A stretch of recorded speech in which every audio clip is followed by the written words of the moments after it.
বলছিলাম কি মা, তোমার ছেলে তো আজকে নতুন চালের বস্তা এনেছে, তাহলে সেই বস্তা থেকে চাল নিয়ে রান্না করলাম। একদিক থেকে বিচার করলে আমরা সবাই শিশু। কেন মা, আগের চালগুলোকে ফেলে দেবে? আজকের চাল রান্না করবে, আগের চালগুলো কি করবে?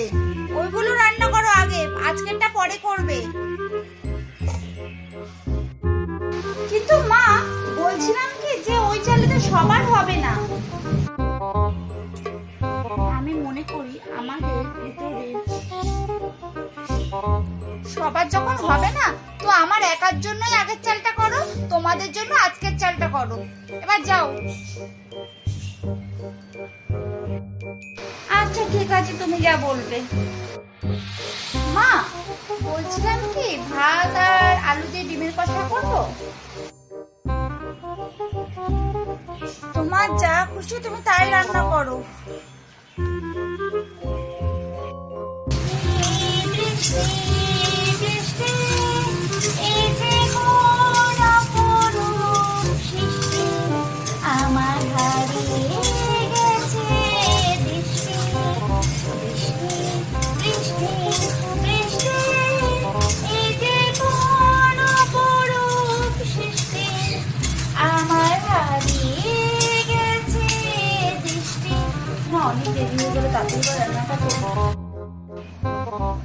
বলি লতা মঙ্গেশকর, গানটা হলে এবার রান্নাটায় মন দাও।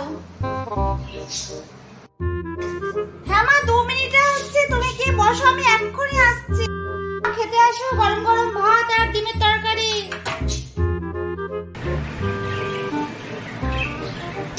জিরা রাইস? বৌমা জিরা রাইস করেছে? আমাকে বললো না তো, আমাকে বললো ভাত করবে, দেখি জিরা রাইস করেছে। বৌমা, হ্যাঁ আসছি।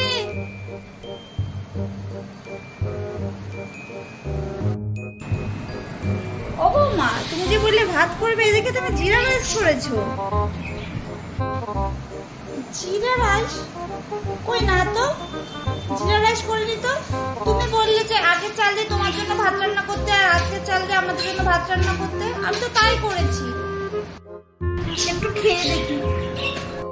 ওইগুলো জিরা না, ওগুলো না দেখলাম চালের মধ্যে একটু কেদি পোকা হয়ে গেছিল।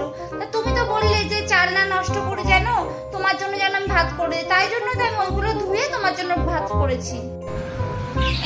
কেরি পোকা? এগুলো কেরি পোকা? ভগবান, তুমি আমাকে কোন জন্মের পাপের শাস্তি দিচ্ছ?